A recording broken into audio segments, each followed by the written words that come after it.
The whirlpool that had formed underwater for inexplicable reasons continued to pull Chu towards the bottom, carrying him further into the impenetrable darkness of the water's depths. Chu understood that if he didn't take action, he would sink to the very bottom and wouldn't be able to resurface. So, he tried to gather himself and adjust his position relative to the bottom.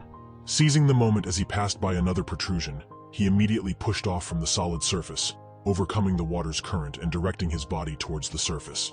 The thrust was powerful enough to break free from the whirlpool's grip, especially as its strength waned at that depth. Chu began to ascend, striving to reach the surface before running out of air. He burst out of the water like a cork from a champagne bottle, finally getting a chance to breathe. Taking deep breaths, Chu tried to understand where he had ended up. Supported by the force that pushed him upwards, Chu lay on his back, needing to catch his breath and rest from the recent events, from the battle to his underwater adventures. Opening his eyes, he decided to survey the place he had ended up, or rather, the spot where the water's current had brought him. Looking around wearily, he began to examine his surroundings. Suddenly, his gaze fixated on something interesting. Chu couldn't believe what he was seeing at first. The spiritual energy began to react on its own. This couldn't be real? Chu swiftly scanned his surroundings using his spiritual energy, hoping to find what he had sensed, praying that it wasn't his imagination. Wild ginseng. It was definitely it. Chu couldn't mistake it for anything else. Rising from the water, he became more active in his search for this much-needed item. Finally fully out of the water and surveying the cave he had entered, Chu was astonished.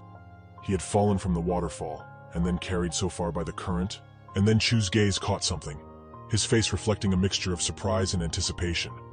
His eyes widened. It was... Wild ginseng grew right on the rocky shore.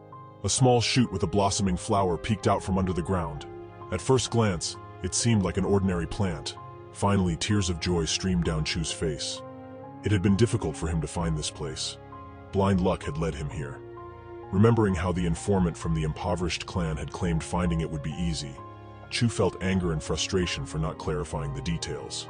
Emerging from the water and silently cursing the beggar, Chu headed towards the precious plant he had desired for so long. Finally, the moment had come.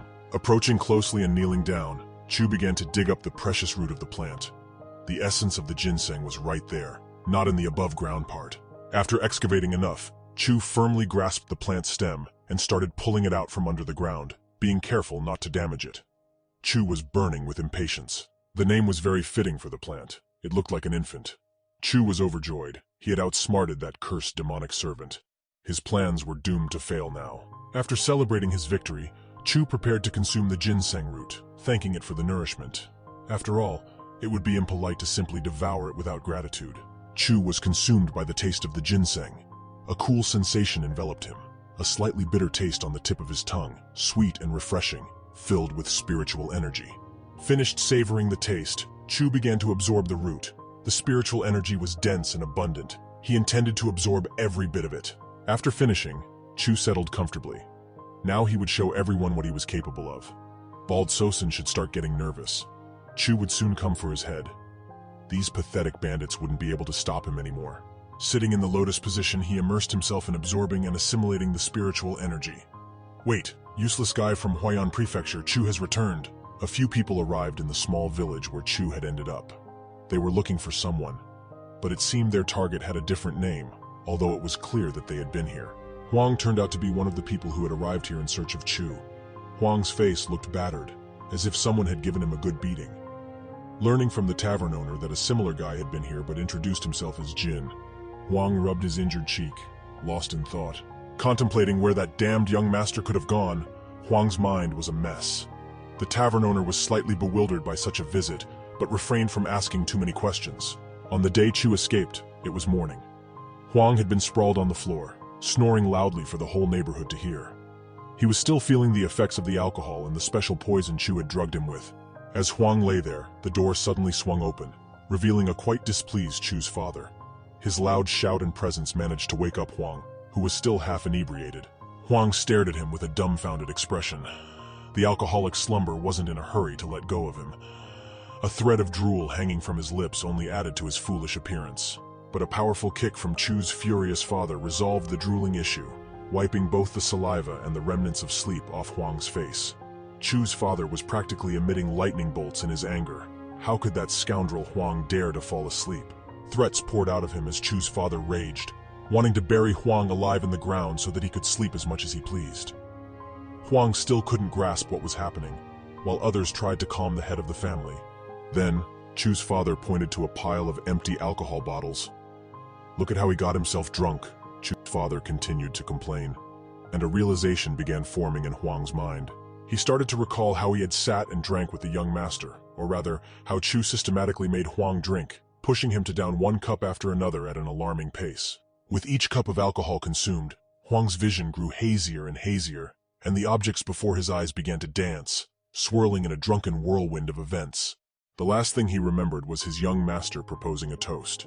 After that, consciousness plunged into darkness. Huang was horrified by the realization. Chu's father continued fuming, wanting to tear apart the man he entrusted to look after his son, but who instead got thoroughly drunk. Two individuals with him tried to calm him and forgive Huang this time. Yet Chu's father hadn't even finished uttering one of his numerous threats towards Huang when he suddenly slumped in his companion's arms. The imperial physician was worried for Lord Huang. Laying him on the ground, the physician began to check his pulse. After all, he was a doctor and had to understand such matters. Suddenly his face turned pale, and his eyes widened. In disbelief, he looked up at the steel-faced individuals in the room, and shockingly announced that Lord Wang had died. At that moment, Chu's father came to his senses. He had just lost consciousness for a moment but wasn't dead. Upon regaining his senses, he berated the less-than-competent physician. Returning to Huang, who had been sent to search for the young master after receiving a thorough beating, he came out to the tavern's yard and noticed a boy tending to the horses. One of the horses was peculiar, or rather, its eyes were. The boy was also surprised by the unusual eyes of the horse, which also didn't eat everything, refusing even the special feed. He had to run to neighboring villages to find something that the horse would eat. Huang headed towards the stables. Meanwhile, the boy emptied a mixture of hay and various fruits into the feeding trough so that the horse would eat something. Approaching closer, Huang managed to recognize the horse. It was one of the elite horses from their estate. Huang immediately ran, mistakenly taking the boy for the young master from afar, and started calling for him. Coming closer and realizing that the young master wasn't there, Huang began to run around in a panic, asking himself aloud where his young master had gone and why he had climbed into such a hole. He dashed around the courtyard in search of Chu but couldn't find anyone, causing confusion in the boy. It wasn't clear how to react to this. Huang was a very eccentric person. Still, noticing the boy, Huang ran up to him, tears in his eyes, and began questioning him about the horse's origin and if he knew the owner. Approaching the boy and realizing that the young master wasn't there, Huang began running back and forth in a panic, asking himself loudly where his young master had gone and where he had disappeared to. After some consideration, the boy finally mentioned that the horse's owner had gone to Pagoda Peak, right where the Nine Dragons Fortress, a group of mountain bandits, was located. Despite pleas not to go there, he only hinted that he was looking for something there. Hearing about the 9 bandits, Huang went into an even bigger frenzy. After all, they were bandits, and his young master was so delicate. Moreover, the young master would surely be furious with Huang if anything happened to Chu. Imagining the bandits beating them first and then capturing Chu, Huang spiraled into even greater panic. Though how much greater could it get? Huang was nearly pulling his hair out with anxiety. Having heard enough, Huang abruptly took off like a professional sprinter, shouting something about his young master while on the move. He urgently needed to do something before it was too late. Leaving a surprised boy and a trail of dust in his wake, Huang dashed off in the only direction he knew, but he hadn't gone more than 20 feet when he suddenly skidded to a halt, realizing something. Huang turned around and ran back to the boy to clarify the details. But luck didn't seem to favor Huang at all, constantly tripping him up. Just a bit short of reaching the boy, he stumbled over a small rock sticking out of the ground. Testing his airborne abilities, Huang, without much thought, decided on an emergency landing face down right at the boy's feet. His fall raised a cloud of dust. Rising from the ground with a bloody and battered face, Huang managed to gather his thoughts and asked about the location of Pagoda Peak. Through the night forest, a group of people was running. At the head of the column was a woman carrying a small child in her arms. The people looked extremely frightened and seemed to be fleeing from someone. Suddenly, from behind one of the trees along their path, a male silhouette emerged, difficult to distinguish in the darkness. The people had already started to panic, thinking they were caught. However, it turned out to be the same man who had shown Chu the way to the Crimson Stone. Signaling his peaceful intentions, he decided to show the escapees a shortcut to the village. The woman wearing Chu's cloak briefly thanked the man and continued running. These were the same people he had managed to save from the mountain bandits' camp. The guide asked the woman with the child if they had seen a guy with bandages who was supposed to be heading in their direction. The woman shot a tense look at the man, but before she could answer. Meanwhile, near the stream where Chu had fallen, the sound of a waterfall echoed, and on one of the banks stood an armed group of 7 people.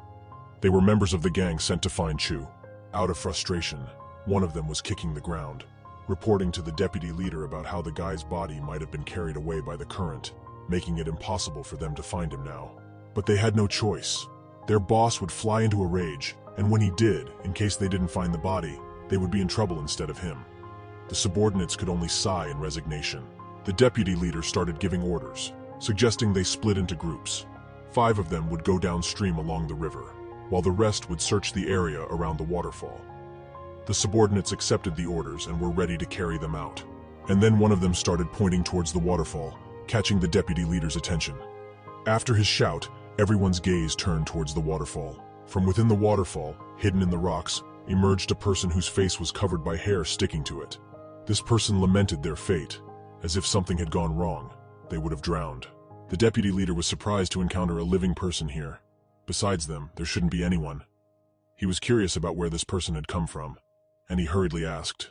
The person, whose face was still obscured by hair, noticed that they were not alone, and was astonished that someone was there to greet them. It was unexpected, but pleasant, as Chu, and it was indeed him, was just about to search for them. Who she was puzzled the bandits. They had no leads on this person. They were looking for a body, after all. So they couldn't understand what this person was doing here. Pushing the hair away from their face, revealing a new face without any wrinkles, they only bewildered the bandits further. They asked Chu if he was the one they were looking for, while the bandits couldn't understand why this strange guy was bothering them at all.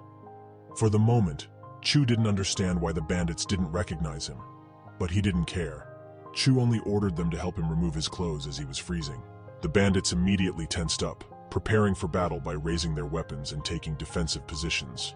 However, the deputy leader stated that just because they remain silent while he's burning with anger doesn't mean they can spout nonsense.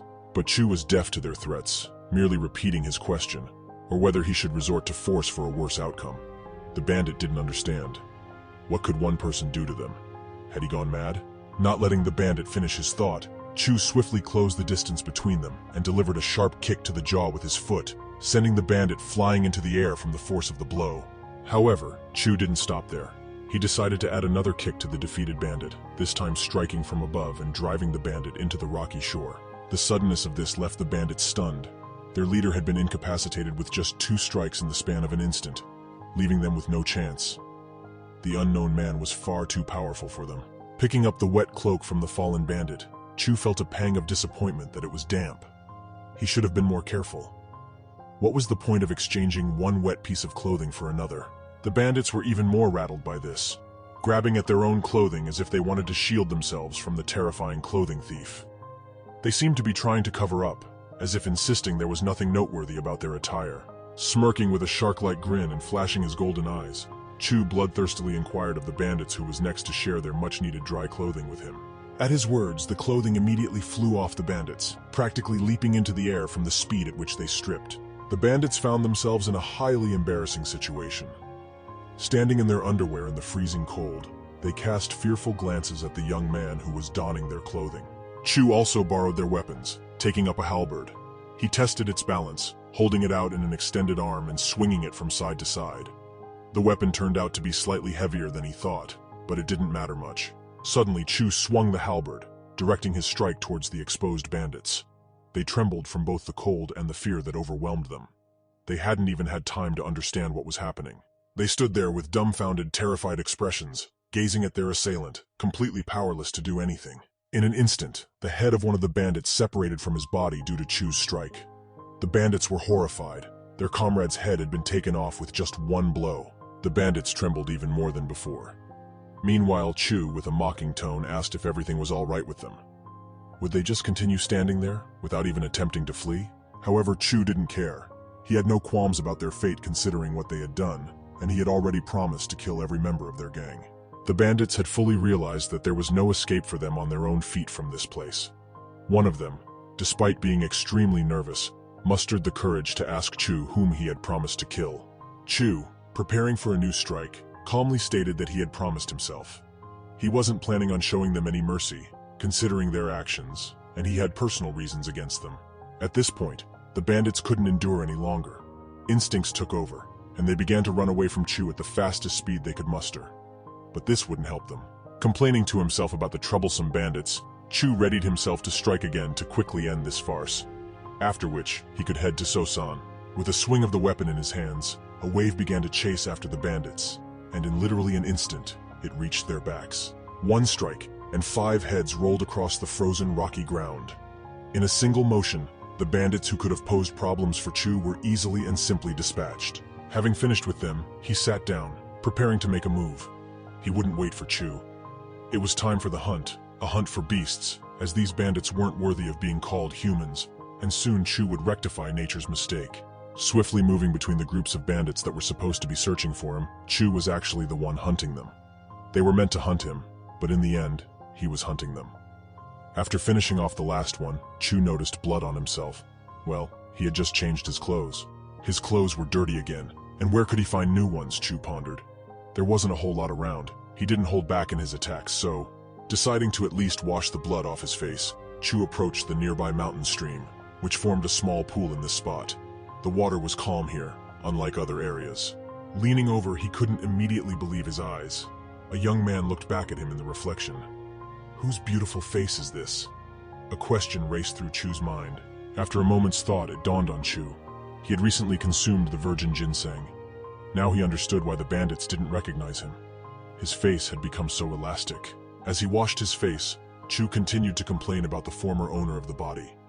How could he mar such a beautiful face? Still, he had lucked out.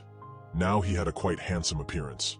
And with such a face, no one would suspect him of being adopted, especially if they compared him to his sister from the past. Now they shared common features. Self-admiration was interrupted by shouts coming from the forest, which began not far from the river.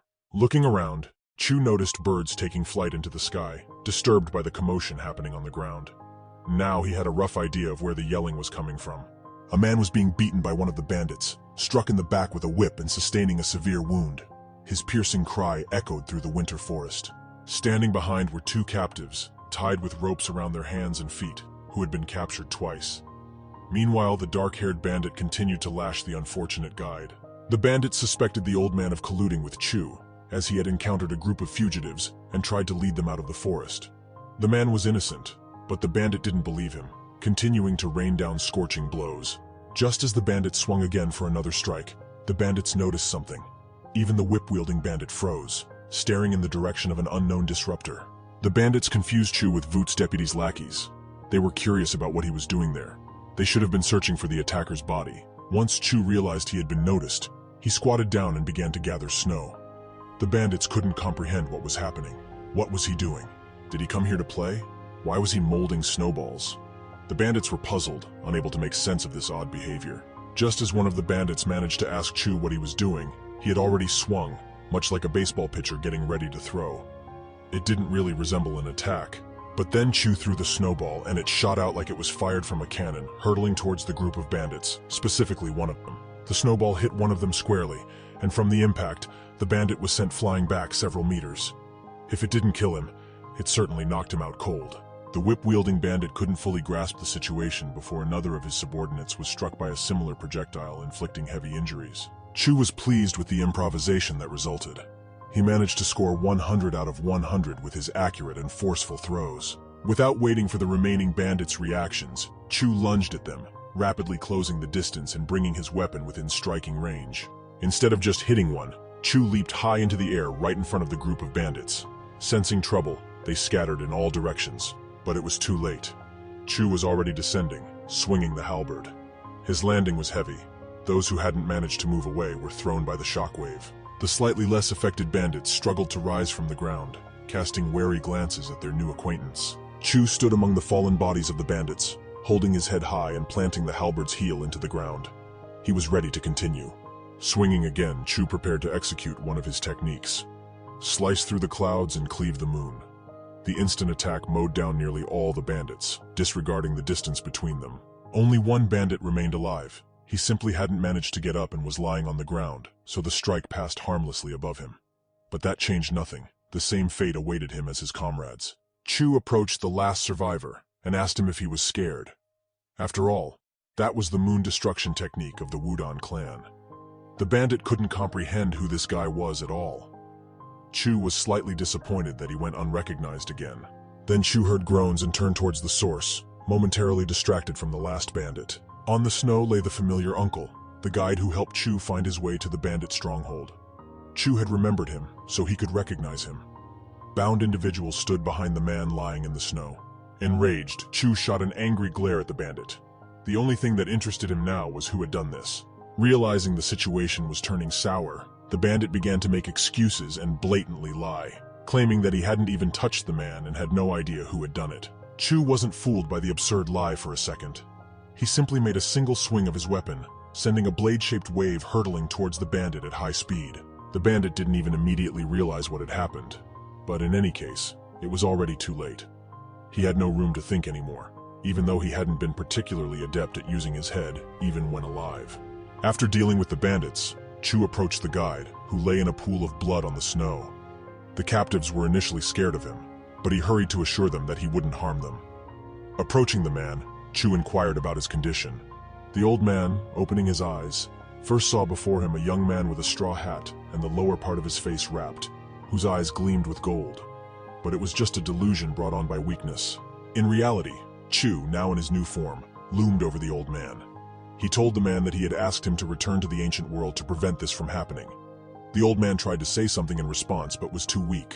Chu couldn't leave this man to die, so he attempted to channel some energy into the man's veins and heal him.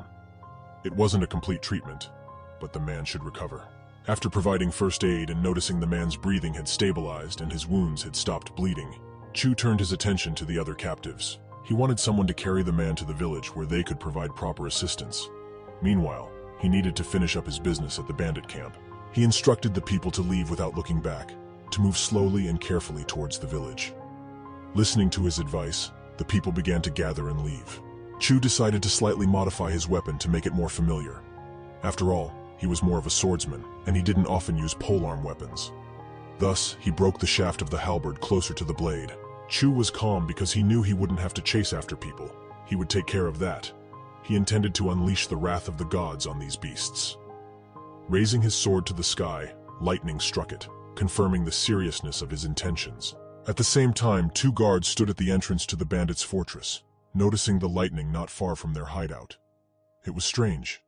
Where could lightning come from in the middle of winter? But they couldn't marvel for long.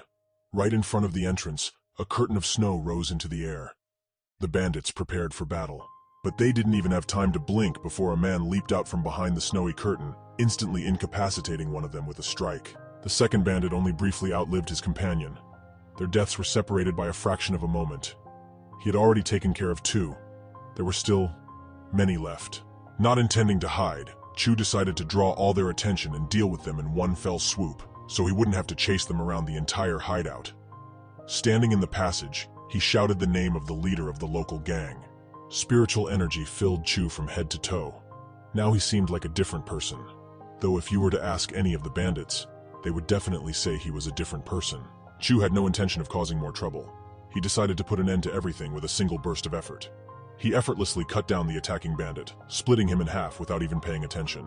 Determination blazed in Chu's eyes, along with something even more mystical and incomprehensible. He had firmly decided that he would kill all these bandits today. No one would escape. Swiftly moving among the bandits, Chu cleaved through them without resistance, quickly advancing forward. The back rows of bandits began to tremble in fear. They hadn't expected such power from their enemy. Most of them stopped being a threat to Chu because they were trembling with fear. But then he suddenly moved aside just in time. An arrow flew past him that could have hit his head, but instead struck a bandit behind him. Chu began to maneuver from side to side gradually, closing the distance between himself and the archer. Not a single arrow could hit him. In the company of 3 archers stood the bald boss of the local raiding cell. He was displeased with his subordinates, as they couldn't eliminate the intruder and kept falling like flies. Chu found himself surrounded, just like the day before, but something had changed. Chu himself had changed. Now this situation was not dangerous for him. Finally, Chu spotted the one-eyed man. He had been wondering where he had disappeared to while his subordinates were dropping like flies. The situation had turned in Chu's favor since the previous night. Chu continued to taunt the bald leader, suggesting that it seemed as if he had chickened out and brought in ordinary hunters. Chu felt his undeniable advantage, despite the numerical disadvantage. However, the fact that there were so many of them could only delay the inevitable, so it wasn't worth it. Chu raised his sword and prepared for the attack. The bandits were scared. They gripped their weapons tighter and drew the strings of their bows, but they couldn't prevent their demise. Resistance was futile. Just as Chu swung and prepared to launch his attack from the entrance to the fortress, voices were heard. Someone had arrived to mount a raid on the mountain hunters. Chu turned his head towards the entrance and saw orderly ranks of warriors marching out, already armed and charging into battle. At the head of this group ran Huang. The warriors brought by Huang and the bandits clashed in battle. Their only order was to kill all the bandits, and they were doing just that. The incoming warriors were clearly more skilled than the simple mountain bandits, so the battle was turning in their favor. They systematically cleared out the bandit camp. Huang was also involved in the battle, striking down one opponent after another. He also noticed the skills of a young warrior who had arrived before them and was already fighting the bandits. Chu sighed heavily. He had thought he would handle this on his own. The one-eyed leader was panicking, giving orders to stop the intruders at all costs. Chu spotted the leader among the crowd of his bandits. So-san was his main target, so it made no sense to waste time on anyone else, especially now that allied forces had arrived. The bald leader, sensing that they couldn't win this battle, decided to flee. No one was looking as he slipped away except Chu. He had no intention of letting him escape and followed. The leader fled, not caring about the path he took, but he had no chance from the start. He turned out to be quite the coward. After all, he hadn't once engaged in combat. But the bald man didn't get far in his escape, only reaching the leaning fence of the fort, where Chu caught up to him. The bandit had no reason to run. He was already halfway to his grave, just unaware of it. He couldn't understand why this strange guy was chasing him. He also didn't recognize Chu. Out of the kindness of his heart, Chu decided to help his friend remember himself. With a radiant smile, he demonstrated the universally recognized gesture of jumping off a cliff. The leader was like scalded water, thoroughly frightened and disoriented. He couldn't understand how that guy survived and what happened to his face. Nonetheless, Chu decided to explain that it was all thanks to mystical plants, though the leader wouldn't understand anyway. It was time to finish things. Chu began to approach the leader slowly. While he might have been a coward, his mind was sharp. He quickly deduced that he was facing a master of martial arts. He was nothing but a petty pawn before him. Realizing his predicament, the bald man fell to his knees, understanding the futility of the battle. He pleaded for mercy from Chu. To Chu, this situation seemed more amusing than anything. Had the bald man finally realized his place? The leader began showering Chu with promises of wealth, women, anything he could desire, if only he spared him. His words were cut off by Chu's cold voice, demanding him to shut up. Did the bald man spare anyone who asked him for it? No. He robbed common people, kidnapped children and women, and tormented them. Was there anything that could have stopped his evil? There was no forgiveness for such acts. The bald man knelt, realizing the dire situation he was in. He wouldn't survive this. There would be no mercy, and he was helpless, just like his victims before him. Raising his sword high, Chu pronounced the sentence on behalf of the heavens for all the wickedness the bald man had committed. All that was left for him was to accept it with dignity. Though what dignity did one like him have? The leader managed only one final scream before his head was severed from his body. Revenge had been taken, justice restored. Chu felt a slight pang of regret that the man who had caused so much suffering had met such an easy end. But by that time, Huang had approached. He clearly didn't recognize Chu and inquired if he was okay. Huang thought that the young warrior before him was very angry with the leader of the bandit gang. So young and yet so merciless, Huang remarked. Chu was about to greet Huang, but he was interrupted in mid-sentence. Without letting Chu say a word, Huang started asking questions. Huang was looking for a young lord about the same age as the unknown warrior before him. Someone full of arrogance and stubbornness, proud and ignorant of manners. With each word, a smile disappeared from Chu's face. Chu was already considering where to bury this impudent fellow when Huang continued speaking, commenting on how the guy eats like a cow and is quite a brute. But when it finally dawned on Huang who he was talking to, he abruptly changed the direction of the conversation. He started saying that Chu had become the epitome of beauty, and of course he recognized him immediately. Chu was seething more and more. Huang's words were making things worse. He couldn't believe his ears. Was Huang really talking about him like this to a stranger? But their conversation was interrupted by warriors who had come closer. They praised Chu's skills. Although his style was a bit rough, there was no point in scolding him for it. Huang decided to address the reason he had come here, bringing the commander of the Celestial Squadron with him. Chu's father was worried about him and wanted him to return. Huang was in a difficult position because of the leader's character. It wasn't the right time. Chu hadn't yet killed the demon's minion. But it seemed Huang wasn't planning to leave without him, deciding to reminisce about the times when he was an inspector and caught criminals. Huang slowly approached Chu with a rope. Chu closed the distance, sensing something amiss. He immediately warned Huang that he wouldn't hold back if necessary. Huang grinned radiantly, a smile that sent shivers down Chu's spine. He didn't want to deal with someone who had such a smile. Realizing what was up, Chu started running. He definitely didn't need this. His business here wasn't finished yet, but Huang was already preparing to capture him. Twisting the rope, Huang threw it after the fleeing Chu. He hadn't eaten his bread for nothing when he was an inspector. The rope wrapped around Chu's leg like magic, guaranteeing that he couldn't go any farther. But Chu wasn't as simple as he might appear. Huang decided to remind Chu that he used to be an inspector for the Central Intelligence Agency, and they don't recruit just anyone. Huang abruptly pulled the rope that was wrapped around Chu's leg. He intended to knock him off his feet and then reel him in like a fish on a hook. But losing today wasn't in Chu's plans. Chu didn't even think of resisting. On the contrary, he accelerated toward Huang, wanting to use his momentum to enhance his strike. After all, he had warned that he wouldn't hold back. His fist collided with Huang's open palm, which effectively blocked the strike. The warriors who had come with Huang were astonished that this young master had reached such heights to fight on par with the man who once earned the nickname, the Exterminator. In reality, Chu even surpassed Huang, showering him with an incredible number of strikes, gradually breaking through his defense, with each blow getting closer to defeating Huang. Suddenly, instead of another strike, Chu made a swift lunge, getting close to the still recovering Huang. A swift blow from Chu's side to Huang's torso caused him to lose balance and almost fall to the ground. Chu thought he was about to capitalize on his success, but he wasn't given the chance. Sensing someone approaching from behind, Chu sprang away from Huang, ready to attack the new adversary. But instead of attacking, he had to go on the defensive. These weren't inept bandits anymore. They were trained warriors, and there were more of them. It would be difficult for Chu to win this battle. One of the soldiers hurled a piece of wood at him, a remnant from the bandits' camp. He claimed it was a gesture of regret, just following orders, though his expression didn't show it. Chu surveyed the situation, Huang on one side and 3 warriors on the other, who had arrived with him. A challenging situation for him, but Chu was prepared to go all the way. This alignment of forces clearly wasn't in Chu's favor. Seizing the moment, he decided to remove the rope from his leg, which could hinder him in the upcoming fight. Huang assumed a stance and prepared for the continuation of the battle. He was dedicated to his goal and intended to bring the young lord home one way or another. Spiritual energy began to gather around him. Chu, having dealt with the rope, also started preparing for a serious and complex battle, concentrating energy around himself. He was ready to launch into an attack at any moment. One of the warriors who had previously thrown a stick at Chu also began concentrating energy, preparing to strike and incapacitate Chu in turn. After all, no one intended to kill anyone here. Chu found himself surrounded. Powerful warriors were all around him, and he hadn't fully recovered his abilities enough to deal with them effortlessly. Suddenly, the tension of the battle was interrupted by an old guide who, leaning on the shoulder of an unknown man, walked towards Chu. The gazes of everyone present converged on the newcomer.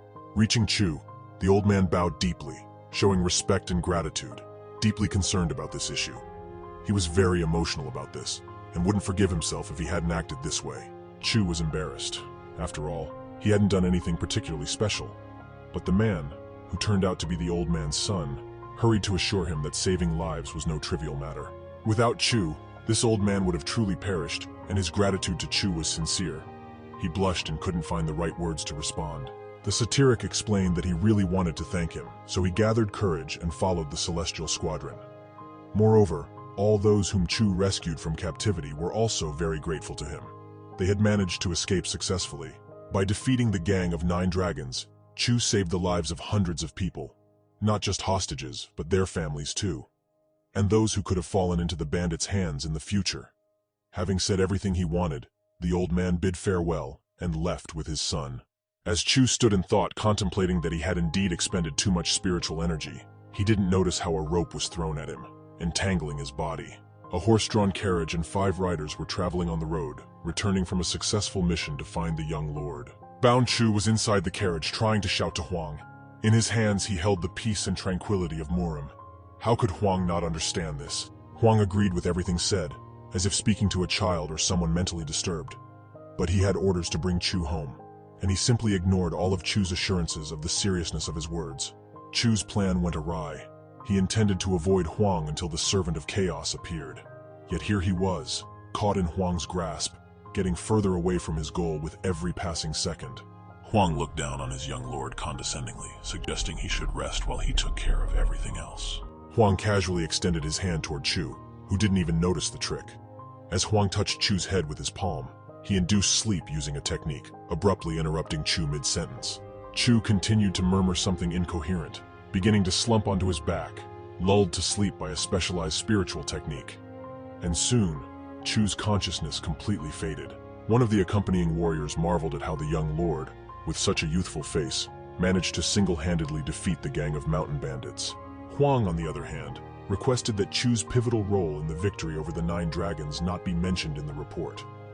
Reputation in Murim was hard-won, and the more fame one gained, the more troubles it attracted. Huang truly cherished his young lord, and didn't wish such a fate for him. Unfortunately, he didn't know what awaited Chu in the future. Agreed upon that Jin had dealt with the mountain bandits, the false name Chu used during his journey, so public attention wouldn't be directed at him. Chu, however, didn't hear any of this conversation. He was in a realm of sleep, lying in a swaying carriage that was taking him home. Meanwhile, in the cave beneath the waterfall where Chu had dug up the ginseng, several people were present. They had arrived late and only found a hole in the ground where the plant had recently been. The Servant of Chaos fell to his knees, inspecting the disturbed earth. His accompanying attendants were concerned by their master's behavior, and were about to approach him. The servant's master interrupted their voices. The virgin ginseng meant for their young master had disappeared. A dark aura began to thicken around the white-haired man. The man was engulfed in a wave of anger, and the dark aura grew denser, unsettling the attendants with its oppressive atmosphere. Silence descended upon the cave. Like a friend, the white-haired man completely lost control of his anger, and it began seeping outward, exerting pressure on those gathered there. The attendants took a step back. Suddenly they started gasping for air, clutching their throats as if trying to remove an invisible grip that was choking them like a vice. One by one, they slumped to the ground. With great effort, one of the attendants managed to call out to their organization's leader. At this rate, he would kill them all. With each passing moment, the pressure increased, bringing death closer to his subordinates. But suddenly, the leader calmed down. The pressure vanished, and nothing remained to remind them of what had happened just a second ago. The dark aura dissipated, restoring the cave to its previous state. The attendants could breathe easily once again. Now that the pressure had disappeared, the danger was over. Gathering his thoughts, the leader called out to one of his apprentices, who immediately responded to his leader's call. Rising slowly to his feet, the leader stated the obvious. A thief had been here. The ginseng was gone. He needed to return to the Golden Palace and assist their young master. As for tracking down the unknown thief, he assigned that task to one of his attendants. He needed to find him, recover the ginseng at any cost, even if he had to rip open his stomach, and then beat all of his relatives, friends, and the friends of his relatives. Chu sat in the carriage, succumbing to despondency. He had a chance to kill the Servant of Chaos right there on the spot where the ginseng grew. But now that opportunity had slipped away. He could have spent the rest of his life in comfort without any worries. But cursed Huang ruined everything. Now he would have to suffer in achieving his goal. Huang informed Chu that they were almost there, and mentioned a letter from his father, stating that he couldn't wait any longer and took poison to meet him. Huang simply ignored all of Chu's complaints. In the end, the moment was missed, and there's no use dwelling on it unnecessarily. There's no point in turning back anymore. At least half of Chu's plan worked. He managed to obtain the ginseng right under their noses. They were approaching the capital of the prefecture, the city of Hefei. The long journey by carriage was almost over.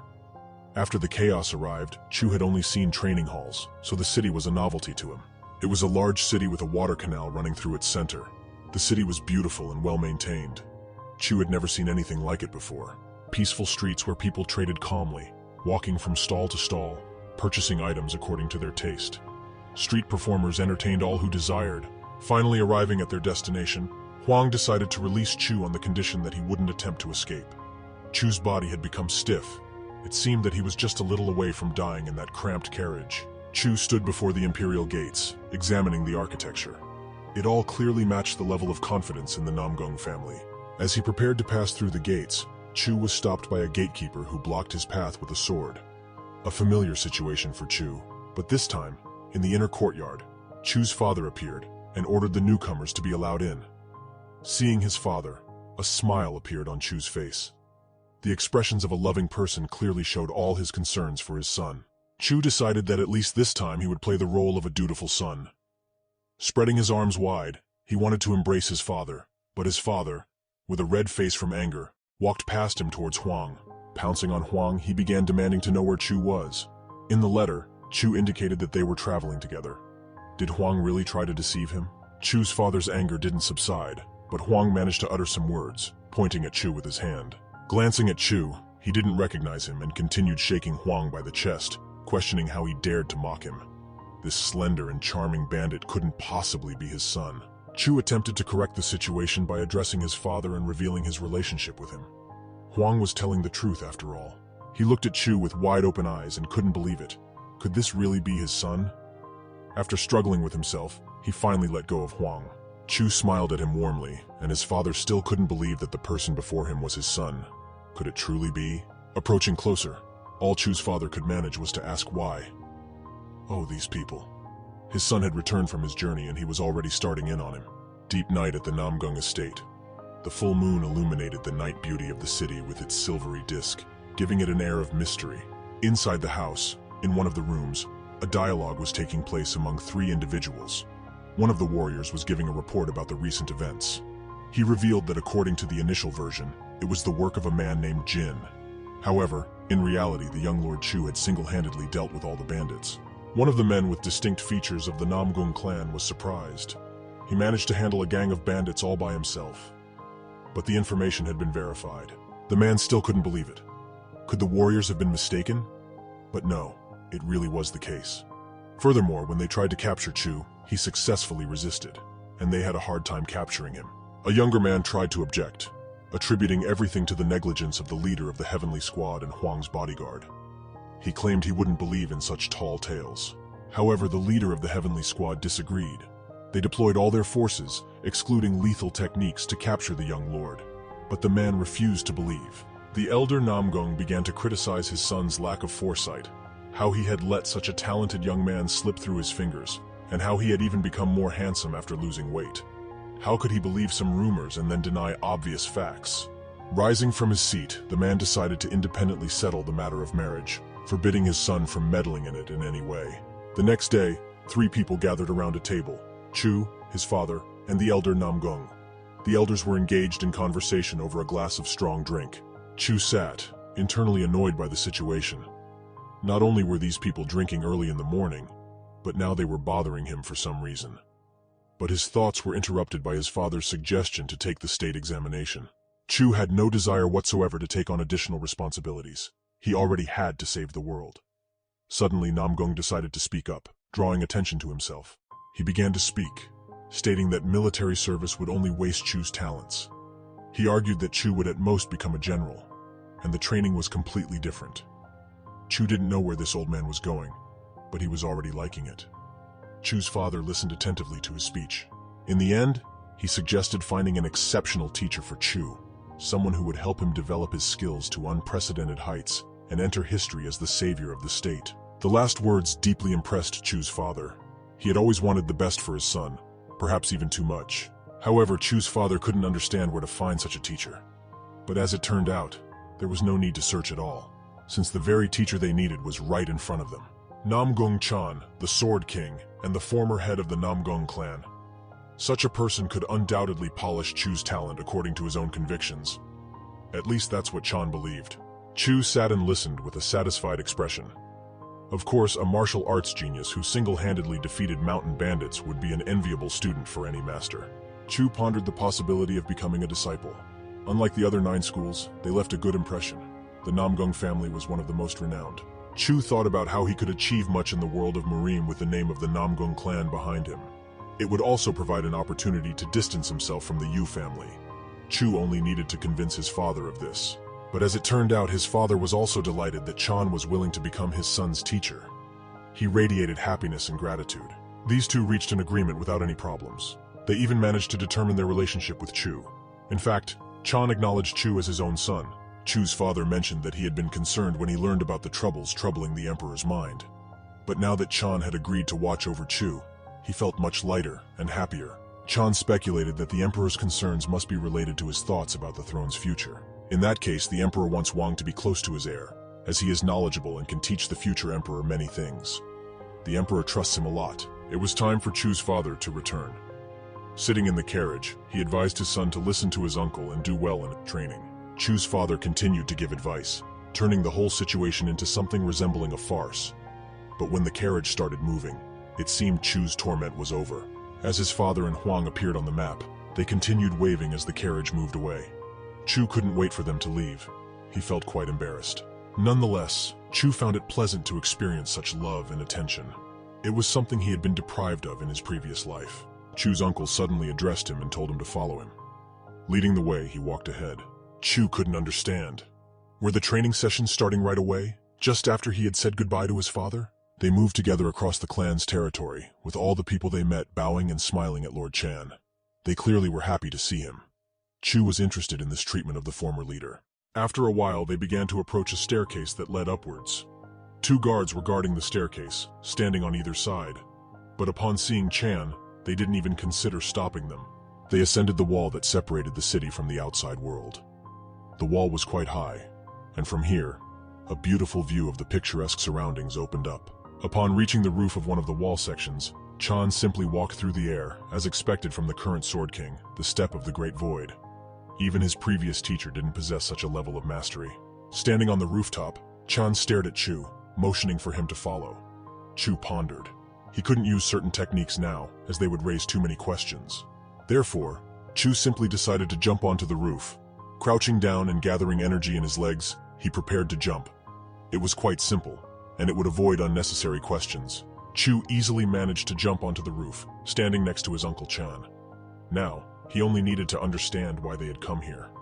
Chan complimented him on his ability to control his body. Approaching the edge of the rooftop that faced away from the city, they both froze, and Chan initiated a conversation. He asked Chu about the number of places he had visited, according to Chu's opinion. Chu tensed up. Was this a test of his vigilance?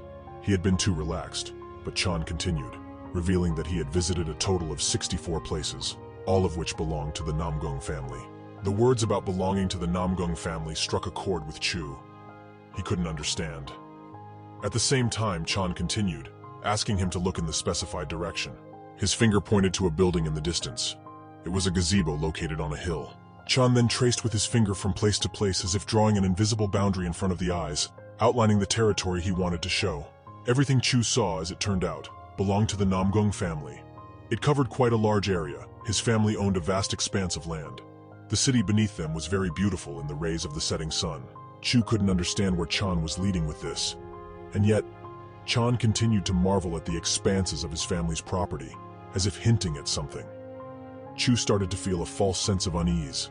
Chan asked Chu what he thought about what he saw before him. Chu didn't understand where this old man was heading. Was this some kind of test or something else? Chu pondered. Did Chan want him to run back and forth? Something like a demonstration of his movement skills, a showcase of his speed, Chu guessed. What a troublesome old man, thought Chu, already preparing for a dash. All he needed was to prove the strength of his abilities.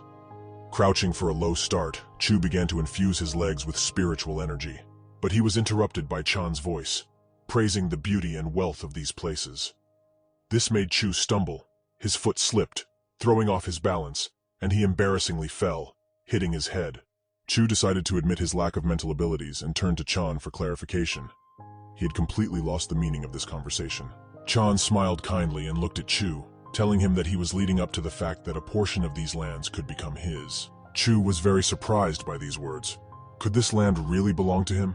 He thought they had come here for training, not a geography lesson from the Namgong clan. Chan continued to smile and said that there was nothing to be surprised about. As soon as Chu married he would give a part of all this as a dowry. A very tempting offer, as Chan thought. Hearing this, Chu was shocked. Did he really come here just for this conversation? Chan confirmed that they were here solely for this purpose. Chu was speechless. After all, what did he expect from a person who was trying with all his might to seduce him and marry his granddaughter? Chan thought that Chu was contemplating because he might not want to marry him.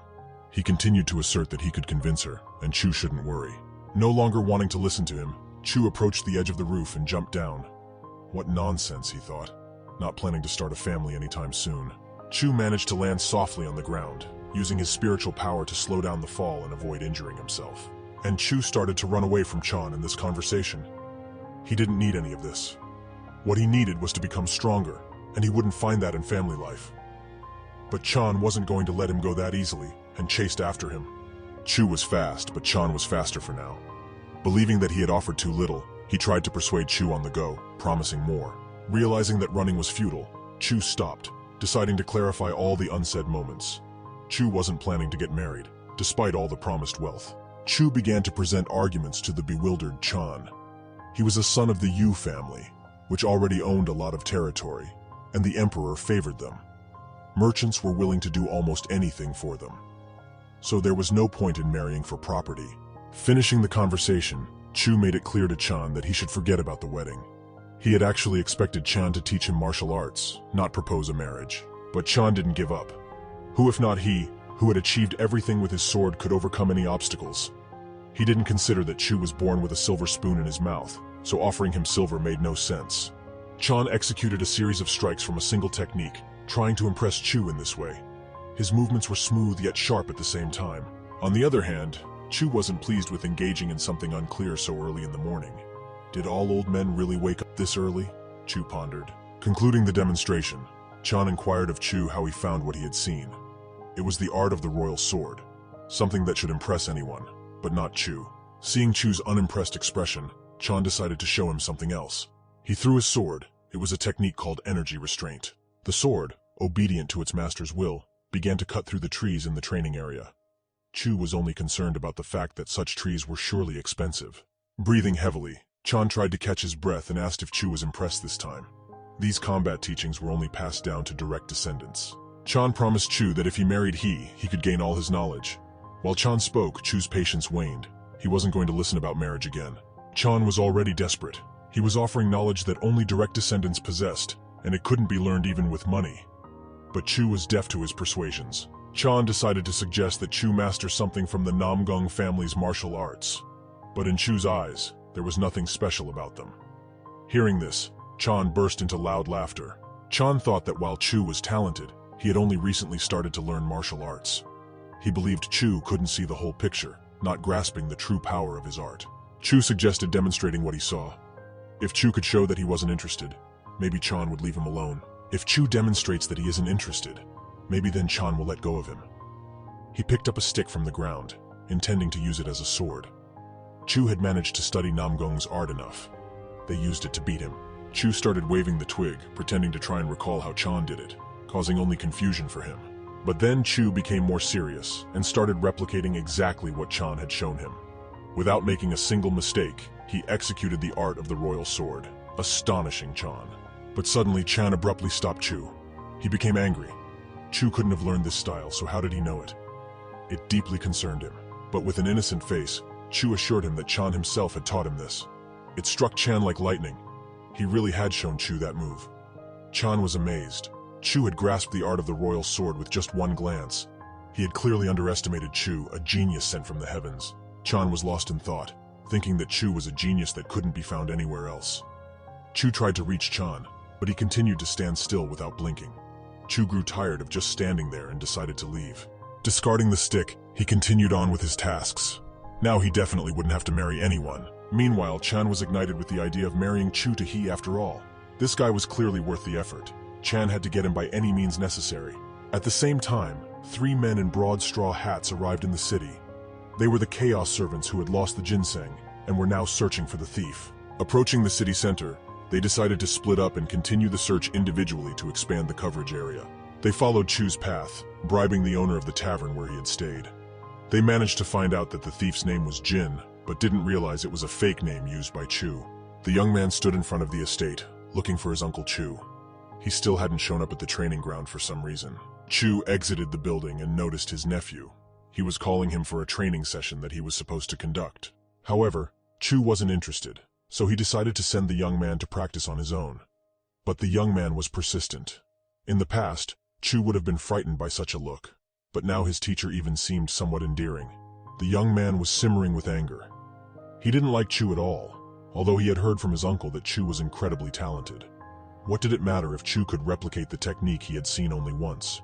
Looking at Chu's yawning face, he continued to ponder that a true master wasn't just about exceptional physical attributes, but also diligent training of internal strength. The young man couldn't sense any formidable energy from Chu, and Chu himself was tired of standing there, so he went back into the house to continue his rest. The young man was becoming furious, for now he was trying to reason with Chan, but his respected uncle should come with him. Chu's previous teacher had dug his own grave with his own hands, and Chu was going to make him pay for it. And then, a brilliant idea popped into Chu's head.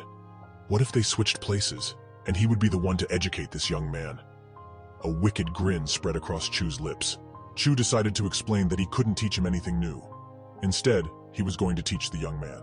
The young man was getting increasingly furious. He addressed Chu politely and maintained his manners. But where did Chu get so much arrogance from? Chu found the situation amusing. The young man decided to beat Chu and force him into training by sheer strength, wishing him luck in this endeavor, which Chu responded to by calling him nephew. The young man was further incensed by how Chu addressed him. Although Chu didn't show it, he had merely referred to his nephew as a captive. What was the big deal? The young man lost his temper. He started yelling at Chu, accusing him of unprecedented insolence and shamelessness that could pierce the heavens. Chu was taken aback. After the young man had actively provoked him, all he had heard about himself was being labeled as insolent.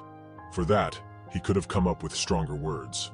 Observing the contorted expression on the young man's face, Chu thought that he had simply taken the bait, although he was barely holding back. Perhaps it was worth continuing and finally driving him over the edge. Chu decided to push further. His nephew had shifted from formal communication. Chu noticed it and spat at his feet, eliciting another tirade about insolence. The young man was shaking with anger but didn't know what to do. No one had ever insulted him before, and he had never used foul language, so he was clueless in this situation.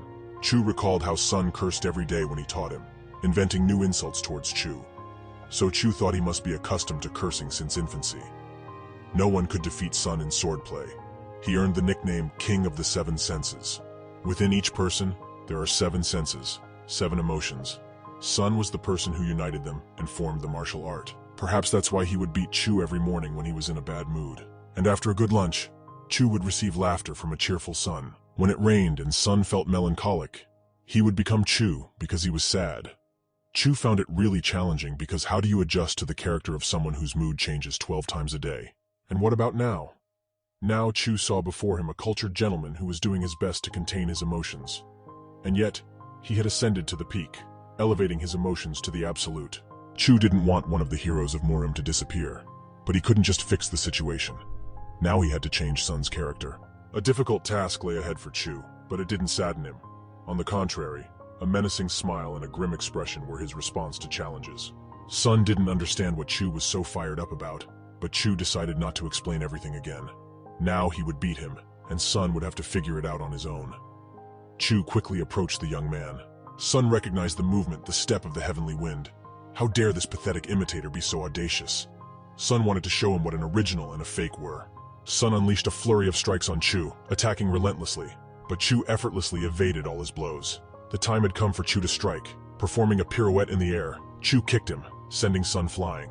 But Sun managed to block Chu's strike, avoiding serious damage. At the same time, Chu continued to taunt him, criticizing his defense. Chu persisted in pressuring Sun. In a single rush, he closed the distance, preparing to attack again. Sun concentrated, channeling his spiritual energy and preparing to counterattack and force Chu to retreat. Suddenly, Sun sensed something amiss. Chu also decided to strike using his spiritual energy, gathering it into his fist. He surged towards Sun and was ready to strike. The distance between them rapidly closed, and Chu had a wide grin on his face. Sun recognized this strike. Chu had used it against him before. Block and strike collided, initiating a confrontation of spiritual power. Sun held on with all his might, but Chu's momentum was too strong. He couldn't withstand this strike. In an instant, Chu's fist broke through Sun's defense and was headed straight for his face. Sun was astonished at how Chu had played the battle, seizing his mistake and transitioning into a devastating attack. Chu's fist reached Sun's face. The essence of the technique was that upon impact, there was a surge of energy, increasing the strike's force, much like the Namgun fist technique. Thunderous explosion. A powerful burst of energy rippled through Sun, like a shockwave from an actual explosion. Thunderous rumbles echoed in all directions, as during a thunderstorm. Sun's body soared into a swift flight, only stopping upon colliding with one of the walls. Debris from the structure scattered in all directions. Sun lay beyond the breached wall, surrounded by fragments and parts of the wall. He was drained of strength but still conscious. All Sun managed was to mumble insults towards Chu. Gathering his strength, he managed to prop himself up on his elbow. Sun had heard that Chu was talented, but could a single glance really be enough to memorize how to manipulate qi within the body? Was this truly a talent bestowed by the heavens? As Sun was about to rise from the ground, Chu approached him, stating that it wasn't the end, and there was still more for him to learn. Chu began pummeling Sun, tears in his eyes. The moment Chu had been waiting for had finally arrived. Recalling the time when an adult son used to beat Chu, he felt justice being served. Chu practically radiated significance in this moment, relentlessly striking the fallen Sun. However, Sun, unable to endure the pain from the beating, started hurling insults at Chu. Bastard, son of a bitch. He felt like he might die from the pain. Suddenly, Chu paused for a moment. He was happy because his disciple had finally grasped how to channel his anger. What Sun was feeling now was indeed anger. Chu was now in his teacher's shoes, and his teacher was in his. Tears of joy welled up in Chu's eyes. After his words, Chu continued to berate Sun, who was no longer holding back in his expressions and screamed profanities, not understanding what was wrong with this insane bastard. Concluding the lesson, Chu decided to finish with a powerful uppercut, sending the battered Sun into the air. Sun blacked out. Weakling, Chu thought. Perhaps he should have given him the remaining precious spiritual plants to consume. But to find the second spiritual treasure, Chu had to track down a certain guy. The one who knew the location of the second spiritual treasure was Doxum, who would soon find himself in the prison of the Chongmu Alliance. His encounter with the Servant of Chaos was scheduled to occur in half a year. That's when the Servant of Chaos would search for the spiritual treasure. At that time, when he came to Doxum, Chu would appear at the right moment and decapitate him, preventing the coming of chaos at its inception. In such a case, Chu's suffering would come to an end, and he could live a normal life. But there's no guarantee that some unforeseen variable wouldn't emerge. Having finished his contemplation, Chu lifted the unconscious Sun. He still had work to do. Chu slung him over his shoulder, continuing his thoughts, understanding that he would need to be prepared for any unexpected turns. He had to train his damn teachers, just in case. Sun regained consciousness and immediately screamed. It felt like a horrible nightmare where he was beaten unconscious, but it wasn't a dream. He wondered how malicious a person had to be to strike another person so severely. But Sun knew he would seek revenge somehow. He would do whatever it takes to achieve retribution. As Sun voiced his thoughts aloud in the room, Chu entered. Sun's words about vengeance caught Chu's interest. He tried to dismiss it, but Chu clearly heard everything. Meanwhile, Chu approached Sun's bed and complained that he was too frail. Just a couple of strikes, and he was lying there for half a day. Chu delighted Sun by explaining to the elders that their duel had been a sparring match. Sun disagreed with defining their ordeal as sparring, but he wisely kept quiet. Chan recognized Chu's potential and how he could help his nephew become stronger. Chu then shared another piece of good news. They would train together now, as Chu could better instruct him. So now, Sun and Chu were together, alone. Their training began from that moment. Chu systematically beat Sun again and again for 10 days. For 10 days, Sun endured the beatings, unable to offer any meaningful resistance against Chu. But finally, Sun began showing progress. When he entered a rage, his strikes became more effective. Finally, Sun was infusing enough spiritual energy into his strikes. In just a few days, he grasped how to channel his anger into his sword. After all, pushing a person to the limit was a way to achieve rapid development. At this point, Chu decided to conclude training on channeling anger, evading a potentially more successful attack by Sun. It was time to move on to teaching the extraction of anger. With this, Chu struck Sun's chin with his foot. The blow sent Sun flying into the air. It was powerful enough, but not enough to knock him out or inflict severe damage. But to solidify the effects of the lesson, Chu decided to land a few punches as punishment for the missed strike. Yet in that moment, Sun's eyes ignited with fire, and Chu felt that Sun had experienced a breakthrough in understanding what Chu was teaching him. Twisting, Sun attempted a powerful strike at Chu, who easily dodged, though he was surprised. Sun was disappointed. He had hoped to finally punish his tormentor. However, Chu didn't let Sun dwell on his disappointment for long. Chu was already behind him, his fist poised for a strike. Sun knew that blow was coming and braced for the impact. Unexpectedly, Chu didn't strike him but suggested they take a walk outside the gates. Sun asked where Chu was going, only to realize he was being tested for insolence. Chu intended to teach him a lesson. Sun quickly caught on, graciously stepping aside to allow Chu to lead the way wherever he wanted. Amidst the market stalls, a beggar sat in worn clothes, collecting alms from sympathetic people. A straw hat on his head concealed his face. Suddenly, someone approached him. tossing a silver coin into his collection bowl, thus capturing the beggar's attention. The beggar thanked his benefactor, and the man only asked for a short conversation as gratitude. The man said that it was his first time in this city, and he didn't have any friends here yet. At the same time, using a special technique that concealed his words, he reported to his commander that he had been hiding under the guise of a beggar, and that there was no one named Jin in the Namgung estate. Pretending to continue the friendly dialogue, the commander, disguised as a beggar, inquired curiously as to why there was no one named Jin, finding it strange. The subordinate continued the report, mentioning that while there was no one named Jin in the estate, there was a new presence there who coincidentally matched the timing. He went on to explain that it was Yu Chu, the only son of Yu Wang. Currently, he was still in the estate. The commander was interested in further instructions on how to proceed, whether to call for reinforcements. Chu and Sun left the Namgung estate and headed deeper into the city, following a direction known only to Chu. By a strange twist of fate, they happened to pass by two Chaos servants who were discussing Chu. In the end, the Chaos Reconnaissance Commander decided to investigate everything currently with all the forces available to him. He didn't want to anger his master unnecessarily. No one wanted to keep their leader occupied, so they decided to keep an eye on Chu in order to gather more information about the thief. After concluding their conversation, the two individuals also decided to end their performance, which they had put on to divert attention. It was time to move on, and quickly. The subordinate left, and the commander also began getting ready. He still had a lot of tasks to attend to, especially considering he needed to personally oversee everything. Two people observed the beggar. They controlled this area, and this ragged individual wasn't paying them anything, despite receiving significant alms. Little did they know that he wasn't an ordinary homeless person.